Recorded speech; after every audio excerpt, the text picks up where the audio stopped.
than he needed to in the early stages. Gala didn't really find those moments to pop off and things like the Zeri and the Sivir, and in the same way, Enchantress for Ming meant you couldn't really have those big engage tools. So this is where I'm keeping my eyes on coming into draft, is Ming's Nautilus. Things for Xiaohu in the mid lane that can have that roam potential and be that big, more of an impact in the early stages. And it's looking like a bit of a different look here as well. So Armut, I think very likely we're going to see Aatrox out of him. Fiora is a champion that Brave will actually play and just turbo stomps Aatrox in lane. So first ban there. It seems like every team in the world is pretty much willing to first pick Aatrox. But going for LeBlanc now as well against Xiaohu. Before it's like, oh yeah, there's a lot of Kalista, a lot of Caitlyn. Sejuani was another band that Mad Lions were putting on. So there is the Caitlyn indeed. Aatrox Kalista is a first pick fork. I would actually argue for Mad Lions take the Aatrox. Gala doesn't play Kalista. Right. Like, it's one of the big problems that we saw in that meta shift that we saw at the end of summer, and it's why the RNG struggled so much. So I think if you are RNG here, could easily be a Kalista ban here just to make sure that you are set up, but actually going to prioritize the Maokai. So yeah, I'd say Aatrox here for Armut. You're more than likely going to be able to get that Kalista next rotation. The only big question here is the Sylas for me. Niski's been very good on the Sylas and really likes to pick that one up early, so maybe we see that come through, but quick picks here for RNG. Yeah, Jax is the answer. To reinforce your point about not really playing Kalista, he has 12 total games in his career of 400. Yeah. Like, I guess technically, you know, 2.5% of the time has played Kalista. Technically he's 8-4 in the pick, but like, it's Zeri, who's like a year old, still has more picks than Kalista. This man has played through many Kalista metas. Yeah, not one for him. So, as you're kind of mentioning here, right, this is wise to leave it unbanned because it's not likely to be a pick here. Taliyah, a very common early pick. Indeed, Niski's most played of summer. That's going to be locked in. Yeah, you could flex at jungle, but Elyoya hasn't played it, so that seems very unlikely. It means he can go run to Armut or can go run to Unforgiven and get him ahead. Yeah, I'm curious to see what Elyoya decides to go with in the jungle, though, because, again, I mean, you've already limited your options with Graves gone, Maokai gone. Now the opportunity to take a jungler here has been taken away for Elyoya, so I think Elyoya is going to struggle a little bit because I imagine that's where RNG are going to prioritize, but I like that they're taking the Kai'Sa away. Gala has been well-renowned for his Kai'Sa ability, one of his best actually honestly his best champion, and one that he's picked up a fair few pentakills on, so I like that they're kind of taking that one away and saying, right, Gala, well, what do you have in the tank here to actually bring to the table? Well, I kind of like this, actually. Picking the answering one early on RNG, seemingly saying, well, Jax can dive in, we can support him, but also, Niski does some stuff. I'll get the wave, you'll lose one, and then I'll still answer your bot lane or top lane roam with the Galio ulti. So I like this as the counter answer. I think it does make a lot of sense. Galio into the heavy roamers. Just on a long cooldown. I think, though, for Mad Lions, you take away something like the Aphelios, you take away the Ezreal. I mean, you could even leave the Ezreal because Kai'Sa does so well into it, but if you just want to remove everything that kind of has been there for Gala, because then you actually start to teeter into, well, I mean, his Jinxes, his Ares, his Zippers aren't great, but like overall, you've kind of just eliminated his champion pool unless he goes back towards the Nylon. We saw exactly how that went yesterday. So, yeah, especially, you do have a little bit of extra damage there with the Graves and Jax to try and facilitate the Neela pick, but overall, I don't feel like it's the best pick right now. So they hit Tristana here. Xayah is my sort of sense for it right now. What's going to be likely locked in as I can get away from Xayah, or I can get away from you know, if like Kai'Sa dies to me, I can jump away. If I get caught out by a Taliyah combo, I can jump away. I can get away from Aatrox, Q3, things like that. There's probably going to be an engaged support here for Kai'Sa. It's almost all that he plays down there, so that's kind of my expectation of a self-sustaining AD carry. As Poppy and Vi go away of some of the, you know, scary junglers that are available. Indeed, there's the Xayah ban. Yeah, I feel like we're going to end up seeing Elyoya going back towards something like the Xin Zhao or something along those lines, just something that can have a little bit of early presence and try and facilitate like a 2v2 scenario for Elyoya in that mid lane. Because it feels really like you need to get control of the mid lane here for Niski so you can have impact on side lanes. But as I was saying, I mean, Misfortune there. I think the Aphelios could also be a good one here for Gala. Yeah, they're just going to go towards that. And that's now you've got two great late game scaling carries in both the Jax and the Aphelios. And that's not even mentioning way on the Graves from jungle. So it feels like RNG have definitely taken their lessons and their learnings fairly hard yesterday, but they've definitely learned from it. Yep, his one of his highest win rate champions, Aphelios, is second most played across his career. Just a game behind Tristana for highest win rate of any champ with more than like 10 games played. Is definitely been exceptional on the Aphelios. Late game insurance seems to be his play style. As Kai'Sa comes through with a Trundle. He'll raise it to 8 games since MSI. And I mean, again, another champion who can have a lot of early pressure here. Obviously going to want to kind of sync up with Talia and knock stuff down. It does feel for Mad, though, you need to get off the bat early.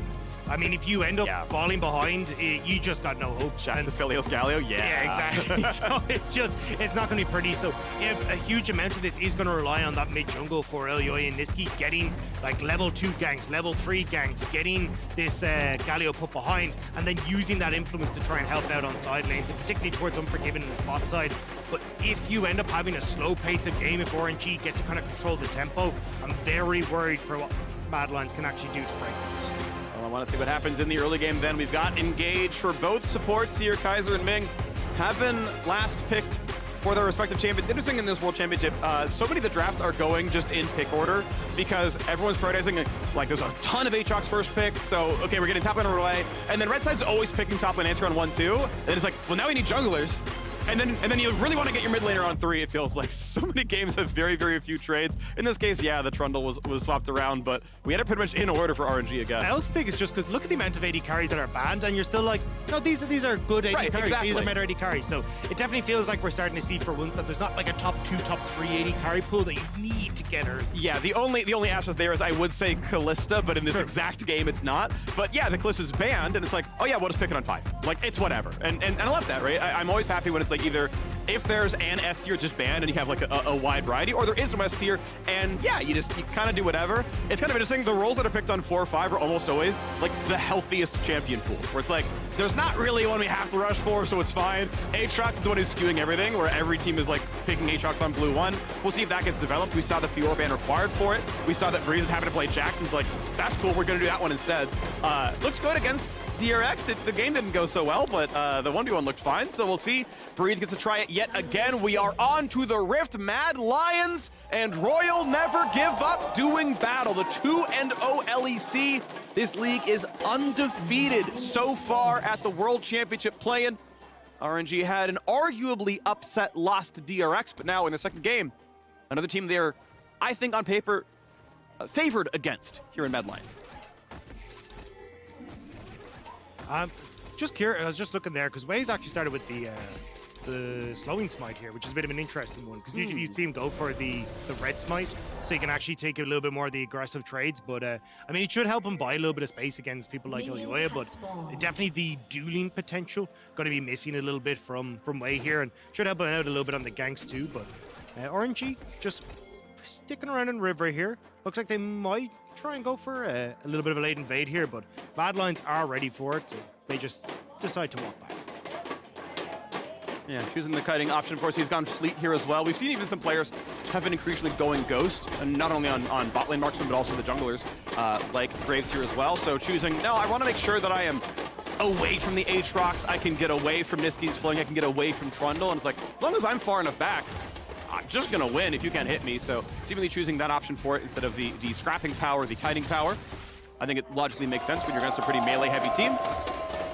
I will say, though, this is the, like, composition from RNG that I thought we would see them play, and what I'm most nervous for a team playing against RNG. You've got Xiaohu back onto pure comfort with the Galio. He was incredible in this, even back in spring when they made it over towards MSI. This was a big pick for Xiaohu, and being able to control the early map. We saw a bunch of bans even against it at MSI. You're getting Ming back on towards these engaged champs. The Nautilus not going to be taken here because it's by Kaiser, but Ming happy to play the Leona into it. Like, this is more the style that I thought RNG would go for, and I'm glad we're kind of getting them now, reading the meta, at least correctly, or at least more correctly than we saw yesterday. Yeah, and I'm down for coming in, right? I think Neela really could have made sense. I think she actually is favored in Tristana, for example, and played around, you know, that kind of style. But yeah, took a high-risk comp, right? Tried to get ahead on DRX, didn't quite work at the end of the day. So yeah, another back on much more conventionally team fighting. The Jax still does seem to work. That is one part that I will give them credit for, right? They're like, yeah, you can have the Aatrox. The most prized, the only 100% presence champion at the World Championship is Aatrox, and they're like, yeah, Breeze will just answer it. It's fine. And it worked in game 1. We'll see if it works here in game 2. Got early pressure. And that's always cool to see, right? Like, there are parts of the meta where you're like, oh no, we're just ready for that. Niski using the Unraveled Earth, trying to bait Xiaohu. Yeah, Pillar, not bad. And now Xiaohu's in a pretty rough spot. Can try to flash if needed, but Ghost may just be enough. Just running at breakneck speed. We know the Pillar's still on cooldown and he gets away. The shorter of the cooldowns is burned, and now a fight to the bottom side. Quick cleanse for Unforgiven, 300 health left on him. And Ming, ignited, will stay alive. He'll have to recall out of this one most likely, but maybe stays with potions instead. So overall at the moment, at least from mid lane, I mean, nice job from Mad Lions. We called Oyoye saying, look, you need to make early plays in towards this mid lane, and Nisqy being smart with throwing down the Unraveled Earth, so Xiaohu thought he was safe to push up. Just unfortunate they couldn't get it to amount to anything, but Gala and Ming getting that advantage on the bot side. This is what I was saying for Nisqy. He needs to be the one that tries to influence this bot lane matchup, try and unlock Kaiser as well from that bot lane so he can help out on these roams. It feels like it's such a pivotal part of the map in this game specifically. We can look at what's been happening since then. So Elyoya, he made an early gank into the mid lane, and the top Scuttle's gonna be able to go over Graves as a result. Now, of course, bottom Scuttle had gone the way of Mad Lions anyway, so I really can't say the first pass has gone too bad for Trundle. Able to affect the lanes and still keep his farm pretty much tied. And it looks like we're gonna have Wei skip his first recall and go back for the respawn of Krug to the top side. So gonna keep that one going. A pretty similar spot for the Trundle, it looks like, who is just covering the bottom lane. Is there anything spicy going on? The wards die. He's got himself into the brush right behind Kaiser, and this lane is pushing. So will there be a play? Ming is basically in range of him right now. This is straight up fightable. Graves is nowhere around. I think legit, yeah, they could have maybe just taken that fight. I'm not sure if Trundle dies with a wave like that, but maybe. I mean, even just burn summoner spells, right? Like, you have, like, if you can get that summoner spell off of Ming, makes that level 6 a little bit easier for him, for given who had to burn his cleanse in that last engagement, just anything to get that going. And it's a little bit of wasted time for Elyoya, but Elyoya needs to get the ball rolling early because he's running out of time here. Graves already getting that big CS. Looking pretty nice. Gets the recall up a camp and has his way towards the straight of Dirk. Looks like he's going to be going for ward killing, and Elyoya might get the top side. Breathe. He's still going to be in range to be pillared, and so indeed has to flash it. It makes Elyoya waste as much time as possible running towards the top side of the lane, but was always going to be caught out there. Wei, and the bottom side is going to be able to deny a wave away from Mad Lions. We've already seen one recall out of Unforgiven from the level 2 all-in, and has himself a cull from that. Drops a little bit of the wave in bot lane as a result of this. I mean, look, a nice read from Nisqy, right? He didn't want to overextend, didn't see where Xiaohu was, and didn't want to end up walking straight into the Galio, especially when Wei can come over the wall. But Elyoya is doing his job here. Like, he wants to try and get in towards lanes, make sure that everyone on RNG is a bit uncomfortable, because he is going to get out-scouted. Like, this Trundle needs to get the ball rolling early, and at the moment, at least he's getting that flash gun on the top side, making things a little bit easier for Armut. He just needs to see that repeat, especially with Nisqy now hitting level 6 in the mid lane. Potential with the wave frozen here for Armut on that top side for them to try and make something happen. The wave just kind of traded back and forth. A small CS lead for Nisqy. We'll see when he first gets himself on the other side of the map. Gala does have flash up right now, but otherwise his champion, even if you build a Gale Force, does not have tools to beat Weaver's wall. So Nisqy can always set up for gank on bot side. Round 1 is going to be force of flash. Round 2 is a death.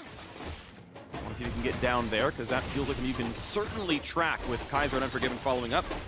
Feels like a killable lane. Nice fling back on Ming. He's going to be fine. He finds Elyoya. Yeah, Juggler is trapping. Level 5 eats Serrated Dirk versus Sheen. No damage out of Elyoya, but he's like, you know, I've got a pillar, I've got smite, and I've got a teammates here in my jungle, so I'm gonna get me a Scuttle Crab. I like the roam from Ming to mid though.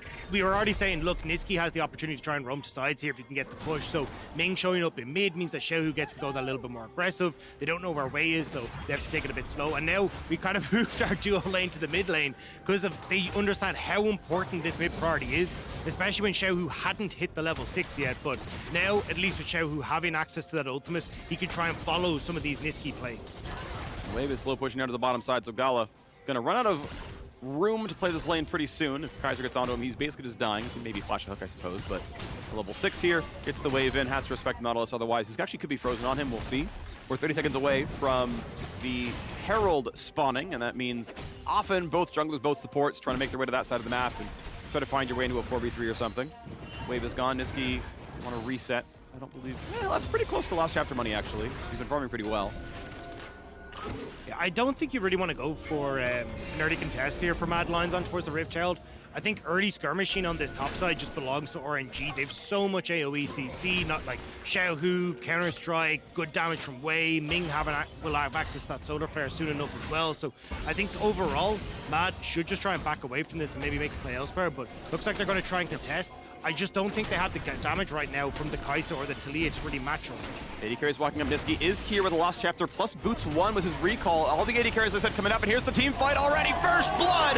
Wei claims it, and we got more going on here. Kai'Sa joins the fight. They trade back on the Xiaohu. and it's continuing on. Armut's in the front line. He's already got himself a kill. 1-1 on the score line. Ulti comes through for Gala. The Herald resets, though there is a slight difference. Shelly's just so tanky that RNG may not claim the objective. Fling's gonna land the stuns there, and Way's gotta be so careful. The rocks don't deal damage blowing up anymore, and he still feels reasonably safe. Gala's still putting out damage in the backside. RNG are just buying time, so though Xiaohu is reset now. He's going to be able to come out with ultimate, but looks like they are a bit nervous about how low Wei had gone. So Mad Lions will manage to get a kill back and force RNG off the rip. Beautifully done by Mad Lions. End of the day, they get the Herald, and though you lose the first blood bonus gold, still a 1-for-1 fight. They decided that they had enough time to let Niski recall to show up in the fight in time, and they were right. So the scoreboard right now says 500 gold to RNG, but you're gonna get a few hundred back when the Herald finally charges. Yeah, and look, at the beginning of this, it's great from RNG. They turn immediately onto Elyoya and burst him down, but they all end up in this tight little choke point, which is perfect for Armut. Gala isn't really in a great position, and they managed to kill Xiaohu before he gets the ultimate off, so not able to use that big access to the zone control, that CC that we're talking about into this fight. Riftchild resetting is so unfortunate as well. Yeah. Means that it's just a disaster for RNG after that initial pick. Yeah, just out of patience, honestly. You even saw the eye pop plus the smite. It was like, sorry, bud. It's already running back and healing up 10,000 health a second, so not a kill to be had. RNG playing now for the Dragon, though, instead. They've got the Emerald Glaive on, so first completed item is through here for Wei. And not all of its gold efficiency is in actual combat stats, but it's good enough that RNG have control, and they will be able to get themselves the Drake. This is the kind of game, you know, that I wanted to see. You know, there's still a 1 in the front when you get the first Dragon kill, so RNG start that stacking, but Mad Lions get a bit of damage to the mid. Probably just the 1 plate. You don't want to summon... Oh, they actually do go to summon the Herald. I guess they don't think they have a better time to get plates than now. Mid lane will go down to about 2,000 health, but they will not get more than the one they worked down and the 2 afterwards. A lot of damage here. Niski just locked up, and Wei again finds the ulti over the top to get that kill. Kaiser a bit low, no flash available. Gonna get hit with the end of the line. And Nux Zenith Blade should be soon. He's gonna land it on a Kaiser, and Wei should get yet another 3-0 Graves.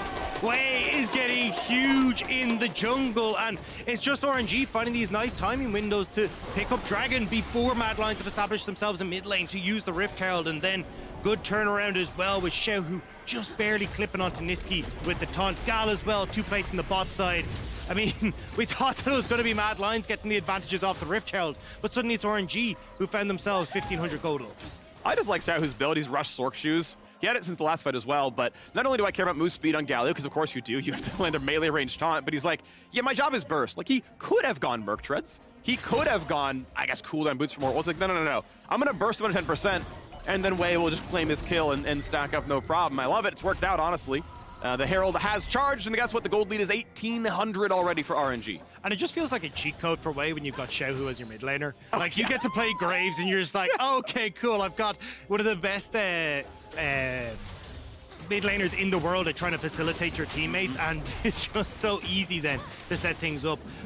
Now going to go up towards that Eclipse as well. He's going to be dealing a ton of damage in this game. And again, like, this mid jungle is kind of the bridge to that later point in the game, right? You still have Gala who's scaling. You still have Bridge who's going to be terrifying in the later portion of the game, even if he is slipping slightly behind in CS to Armut at this early stage.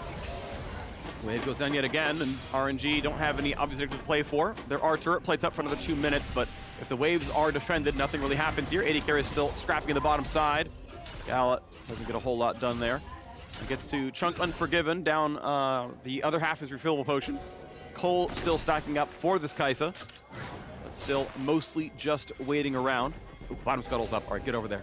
Yeah, Mad Lions are trying to cut off RNG from getting access to this bot wave. You can see Gala had already built up that wave, so Mad Lions trying to beat them to the punch on this bot side. Might actually catch Gala, but now you can see RNG moving in, so Xiaohu moves back in towards mid lane, and you almost get the turret plate anyway as Gala, and the fact that you're controlling this just path in between mid and bot means that it's really difficult for Mad Lions to really do particularly much, because even if you end up trying to engage on bot side with a numbers advantage, Xiaohu has ults to join in. So 3 turret plates work down to the bottom lane. 0 have been claimed for Unforgiven down there. So Gala, not only is he up 30 CS in a mostly undisturbed lane, they both roamed to Herald. They both, I guess, looked at Dragon die, but ultimately Gala has been crushing this lane overall. Plates and CS. Breathe now fighting Armut, and that is a lot of damage. Down CS, but got some pressure. Means him to get a friend coming across. The stuns just keep landing, and Kaiser will certainly die away on a rampage. 4 in a row for him. And now you just get to move back towards the turret. Gala will get more plates. And RNG, this is what we're talking about. Just bullying Mad Lions off their bot lane turret, knowing that they're stronger at the moment with this massive Graves from the jungle. The best feeling ever is 610 gold, which means I got solo first turret and solo the plate. Oh, I am rich. That was a functional double kill by autoing that turret. He's got so much. He's only 300 gold behind the Graves. Like, that tells you how much gold Gala has right now. 5 plates in a turret or 4 kills. You know, either one. 960 extra money right there on the Gala, yeah. And hell, look, he's just coming out of base now, walking mid, because Rift Herald's about to spawn in just under a minute's time. So you're going to get pushing mid here for RNG. They can then lean in towards that objective as well. And they're not even worried about bot side right now, because the wave isn't even threatening the turret. And even if you do, you can still turn that in towards mid lane immediately with this Rift Herald. Well, red buff attempt though. Armut going to be able to start this steal attempt, and Elyoya. There we go, claims it. Good smite, thank you for the red buddy. You did the first part of the work, but I get the credit. Scoreboard goes up 4 for him, Divine Sunder in for the Trundle. And this is where this is going to become a real test for Mad Lions. One of the biggest problems that they've had is trying to come back from deficits, and 3k gold now behind. Let's see if they can find the pick onto Bree. Pillar backwards, but a nice control ward held in inventory. Keeps that one, keeps the Q, able to get away, no problem. Unforgiven, now forced to run away. Ming not close enough with his reinforcements to start that dive. Unforgiven could always cleanse the stun, but you know, that's still a long cooldown to burn out. But second Herald, what we're looking at right now. Eclipse is in for the Graves, the first character to 2 completed items here. Exactly 1 for Elyoya's Trundle. It's gonna be hard to fight around this one. Bit of damage back and forth, but what's it gonna really look like here? Everyone is there, Anchor's not gonna land. Ming can still play frontline, has ulti, has flash, no ignite. But can certainly start these fights out. Now Shelly low on patience. Wall comes across, Gala zoned out, backline access, Niski nearly dead, a stopwatch burn now as well. Team fight continues, will anyone die? Elyoya gets out, no! It's gonna be a 1-for-1, Graves claims it, and the dive continues. Breathe is still on for more, he's got a double, he's gonna get the triple, decided way, got to have too much fun. Then maybe he wants some now for himself, the dive is on, turret aggro is there, 5 in a row, Ming finally drops. Oh, Breathe shoved the wrong way, staying just barely alive. Shut down, claim, traded back by Aphelios, an ace for RNG. It looked okay at the start, went a bit sideways at the end, but RNG will still get the ace, will still manage to get this Rift Herald as well, and even Gala getting that shove in on top side. So RNG very much in control at the moment. And look, it starts with this Xiaohu, great flash over the wall, immediately onto Niski and Unforgiven. You get Unforgiven to cleanse it, but Gala able to use the Inferno ult over the wall, it's dealing a ton of damage in the back line.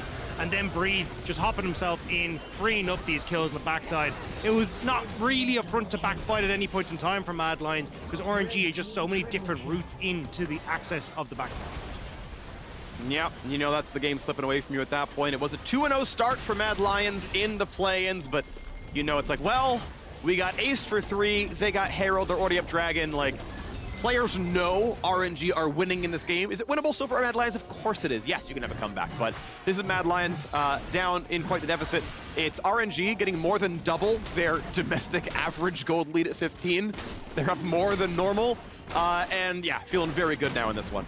But this is the thing, Mad Lions have been a team that do very well when they get ahead. Like, they're very good at playing from a lead, but when it starts to slip away from them, they haven't been as good at, oh, we'll go for a cross map. Maybe we, you know, drop a lane and play off 2 waves so we can look up for a pick. It's these kind of things that have been missing from Mad Lions play, and that's where it feels very difficult for them right now, especially when RNG just look at the vision control that they have. Like, complete bot side control for them, allows Way to just wander in through the bot lane jungle, or bot side jungle, and now stick down the Rift Herald.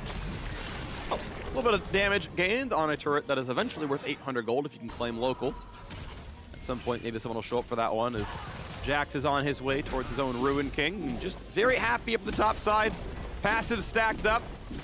Thank you very much. 300 gold goes to him, 200 to the rest of his team. Gold lead grows and grows. 4,500 now for RNG, up 2 Drakes as well. And I think this is where we're going to start to see the fact that Jax was so prevalent in the meta in LPL, starting to now play a big factor into things like the Aatrox, because it does feel like Jax, twice now we've seen Breathe pick it up, and twice it's been great.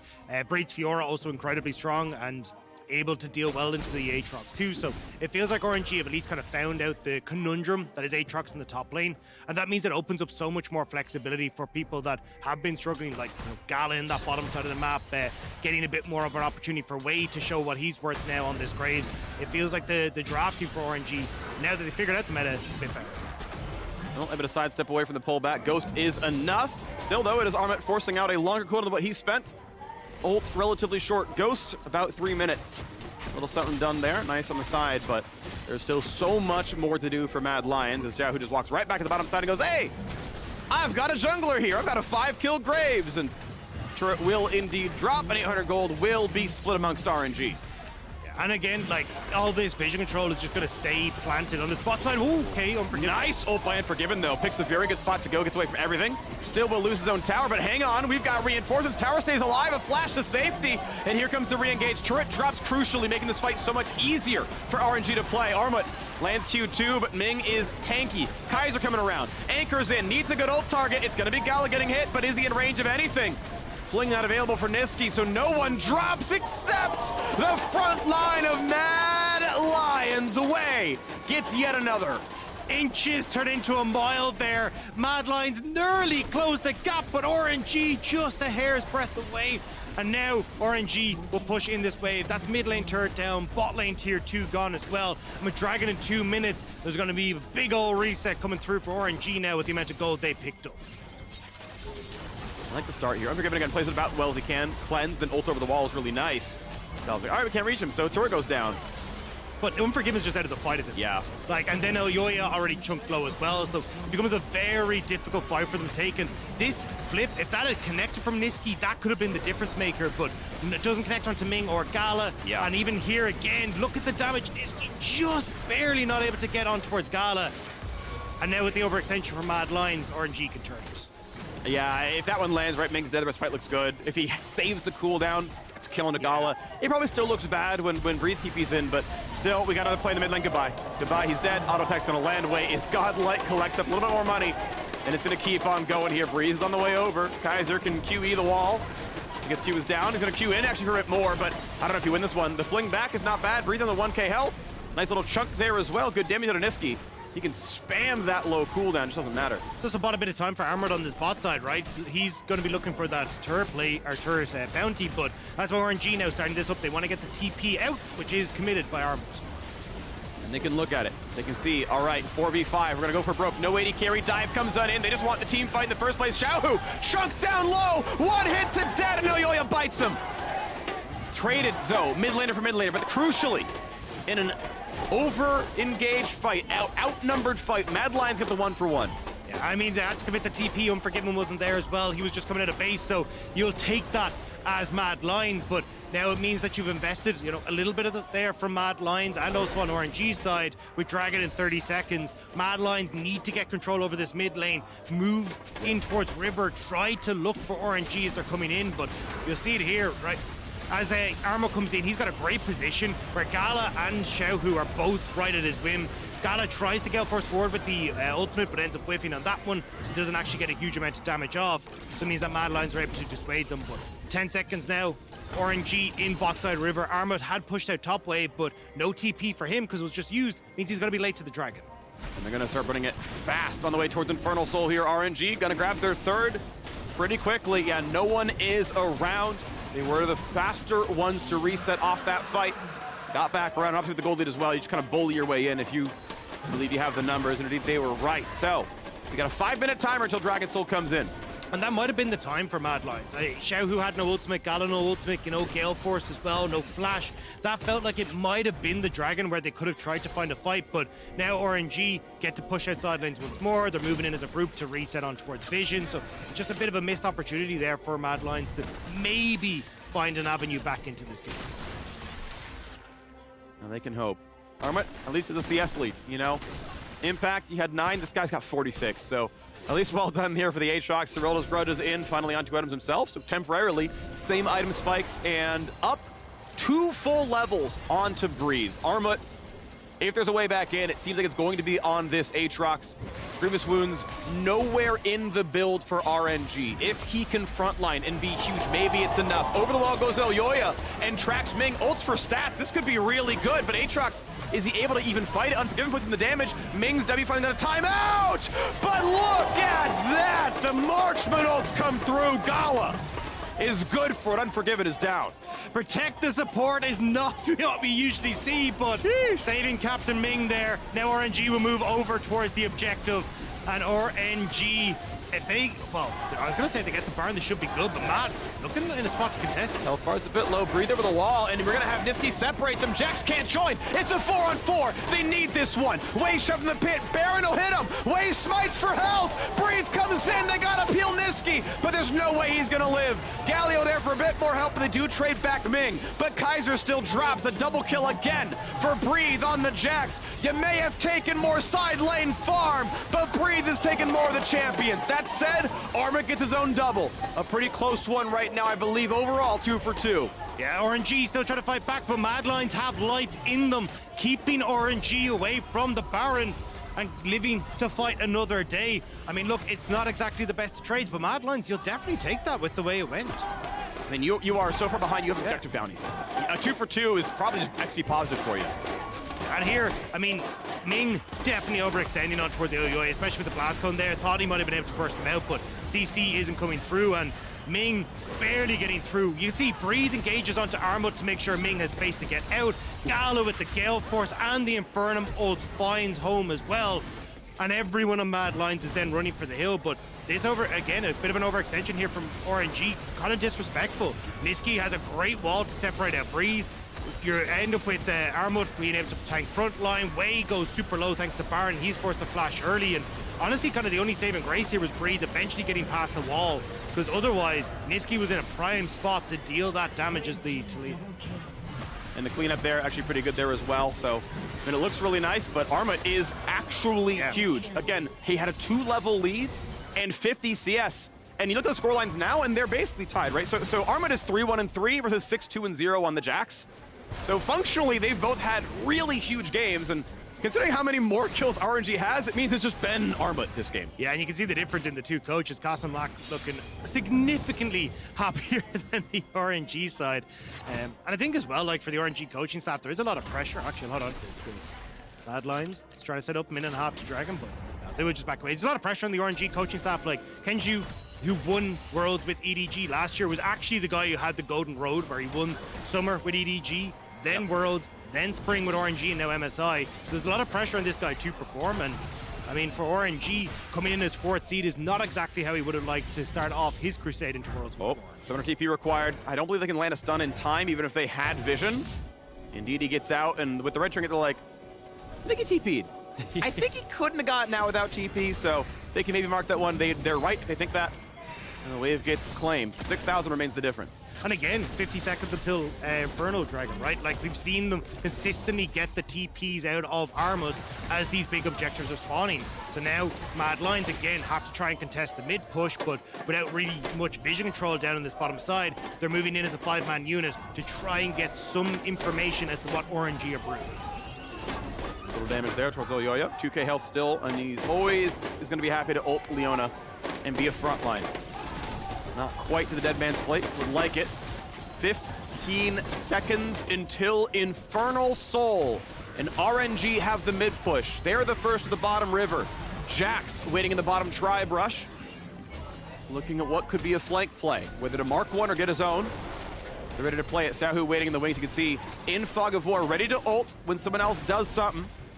That trinket spots both brushes, says no one's in either one. Fair enough. Dragon started 8k health. Here's the flank play. Flash to get the safety. Unforgiven stays alive. And here comes the team fight. A stopwatch buys time. Double stun for Ming. Is it enough now? Can the front line live? Xiaohu gets out.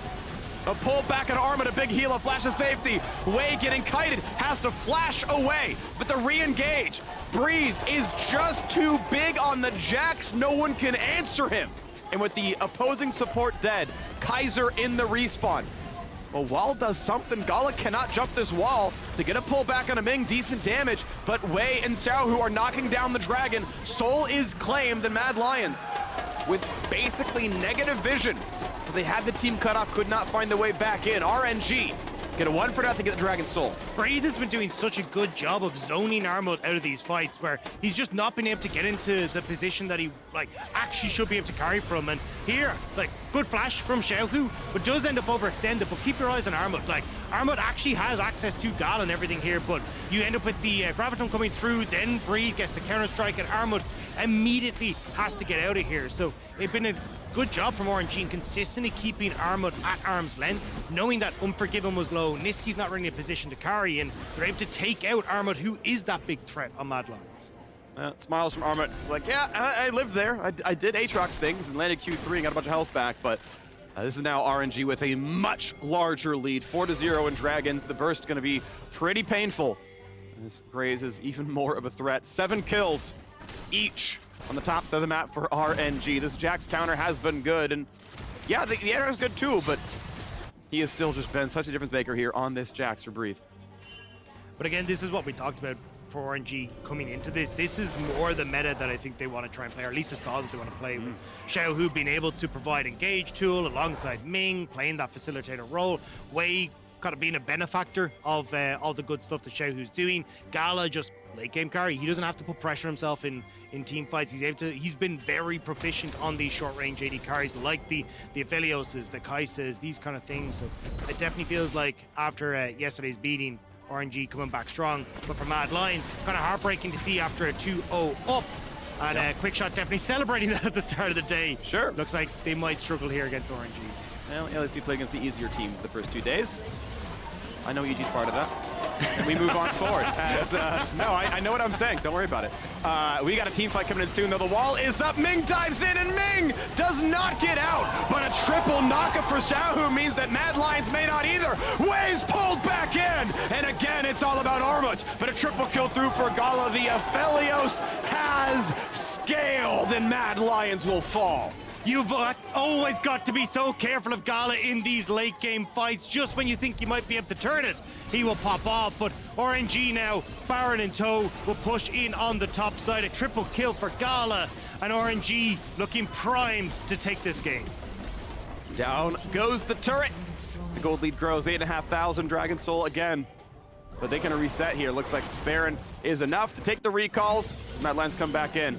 Mad fight after Baron is down with the wall. The Penta Prince won't get another one this game, but at least for the moment. But again, a great fight here. Wei able to get on towards Armut again, getting the damage over the top with the collateral damage. But Xiaohu gets the knock-up thanks to Ming's engage. And Wei, even though he's not in the best of positions here, it does actually give a lot of time for Gala to get access towards Unforgiven, pushing Armut away. And just having Xiaohu acting as that bruiser front line that Gala needed, he's able to push on forward. I'm not going to lie, this is the most reaction that I've seen from RNG in the last year and a half.